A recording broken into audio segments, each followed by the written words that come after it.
Hola profesora Solange, mi nombre es Vicente Reyes y en este video le voy a mostrar mi cápsula educativa sobre los derechos humanos. Mi método de trabajo, como puede ver, es que yo hice un PowerPoint en el cual voy poniendo las ideas o palabras clave de mi respuesta y mediante mi voz voy respondiendo cada una de las preguntas. La primera pregunta es, ¿qué son los derechos humanos? Los derechos humanos son derechos los cuales son inherentes a todo ser humano, es decir, que no importa cuál sea la historia, el historial de cada persona, va a tener sus derechos humanos, independientemente de su raza, su sexo, su nacionalidad, origen étnico, lengua, religión o cualquier tipo de condición. Entre los derechos humanos se incluyen el derecho a la vida y a la libertad, a no estar sometido ni a esclavitud ni a torturas, a la libertad de opinión y de expresión, a la educación y el trabajo, entre otros muchos derechos. Estos derechos corresponden a todas las personas, sin discriminación alguna. Esto parte desde que el feto está en el vientre de la madre. La pregunta 2 dice, ¿cuáles son las características de los derechos humanos? Las características de los derechos humanos son específicamente 5. En primer lugar, son universales, es decir, que están en la Declaración Universal de los Derechos Humanos. Por lo tanto, pertenecen a todos los seres humanos por el simple hecho de serlo. En segundo lugar, son inalienables, lo cual significa que nadie puede quitarlos o ser despojado de estos derechos. En tercer lugar, los derechos humanos son irrenunciables, es decir, que no se puede renunciar a ellos aunque sea por voluntad propia, y por lo tanto son intransferibles. En cuarto lugar, son imprescriptibles, lo que significa que son para toda la vida, no tienen fecha de caducidad. Y por último, son indivisibles, es decir, que ningún derecho se puede ejercer por sobre otro derecho. La pregunta número 3 dice, ¿cuál es el origen y el desarrollo de los derechos humanos? El origen de los derechos humanos fue en el año 539 a.C., cuando las tropas de Ciro el Grande conquistaron Babilonia. Él liberó a los esclavos y declaró que cualquier hombre era libre de escoger la religión que esa persona quisiera y estableció la igualdad racial, es decir, que no existía ningún tipo de racismo por tu color de piel o tu raza. Estas disposiciones inspiraron los 4 primeros artículos de la actual Universidad de Derechos Humanos, en 1275, en Inglaterra. El rey aceptó que nadie podría invalidar los derechos de la gente, ni él mismo. No todo el mundo estaba de acuerdo con los derechos naturales, solo Europa calificaba para estos derechos. Mahatma Gandhi, la persona que podemos ver en pantalla, que está con lentes y con poco pelo, condujo protestas en la India en 1915, insistiendo que todo el mundo tenía derechos. Al término de la Segunda Guerra Mundial, debido a la tal vulneración de los derechos humanos, la población buscó un cambio, y se crearon las Naciones Unidas en el año 1945.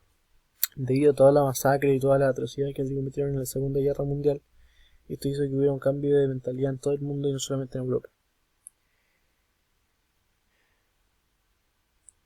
En 1948 se crea la Declaración Universal de los Derechos Humanos, estando de acuerdo con que los derechos humanos debían ser para todos, pero estos derechos no eran ley, eran opcional, solo palabras.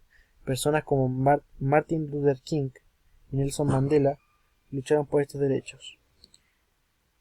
En el año 1964 se promulgó la Ley de los Derechos Civiles y en 1965 la Ley de Derecho a Voto. Pregunta número 4. ¿Se han respetado los derechos humanos en Chile desde 1973 hasta la actualidad? La respuesta es no, debido a que han sido violados algunos derechos hasta la actualidad y o en el régimen militar, como los siguientes. Aquí yo puse los artículos de los derechos humanos, los cuales fueron vulnerados, que los voy a detallar a continuación. Artículo número 3. Todo individuo tiene derecho a la vida, a la libertad y a la seguridad de su persona. Esto claramente se fue violado en la dictadura militar de Chile. Artículo número 5. Nadie será sometido a torturas ni a penas o tratos crueles, inhumanos o degradantes. Artículo número 9. Nadie podrá ser arbitrariamente detenido, preso ni desterrado. Artículo número 10. Toda persona tiene derechos, en condiciones de plena igualdad, a ser oída públicamente y con justicia por un tribunal independiente e imparcial. para la determinación de sus derechos y obligaciones o para el examen de cualquier acusación contra ella en materia penal. Voy a pasar a los siguientes artículos. Artículo número 19. Todo individuo tiene derecho a la libertad de opinión y de expresión. Este derecho incluye el de no ser molestado a causa de opiniones, el de investigar y recibir informaciones y opiniones, y el de difundirlas, sin limitación de fronteras, por cualquier método de expresión. El siguiente es el artículo número 21. Este tiene 3 partes. Toda persona tiene derecho a participar en el gobierno de su país, directamente o por medio de representantes libremente escogidos. Toda persona tiene el derecho de acceso, en condiciones de igualdad, a funciones públicas de su país. La voluntad del pueblo es la base de la autoridad del poder público. Esta voluntad se expresará mediante elecciones auténticas que habrán de celebrarse periódicamente, por sufragio universal e igual y por voto secreto u otro procedimiento equivalente que garantice la libertad de ese voto. Artículo número 27. Toda persona tiene derecho a tomar libremente en la vida cultural de la comunidad, a gozar de las artes y a participar en el progreso científico y beneficios que éste le resulten. Toda persona tiene derecho a la protección de los intereses morales y materiales que le correspondan por razón de las producciones científicas, literarias o artísticas de que sea autora. Y me vendría faltando el artículo número 30, que lo haré enseguida. Nada en la presente declaración podrá interpretarse en el sentido que confiere derecho alguno del Estado, a un grupo o a una persona, para emprender y desarrollar actividades o realizar actos tendentes a la suspensión de cualquiera de los derechos y libertades proclamados en la democracia. Voy a pasar a la siguiente pregunta. ¿Qué debemos hacer para que se respeten los derechos humanos en nuestro país? Esto, en mi opinión personal, es que debe haber mayor fiscalización por organismos dentro de nuestro propio país y que exista mayor educación en colegios y escuelas sobre los derechos humanos, porque la mayoría de las personas no tienen idea ni conocen sus derechos, y es algo sumamente importante y necesario.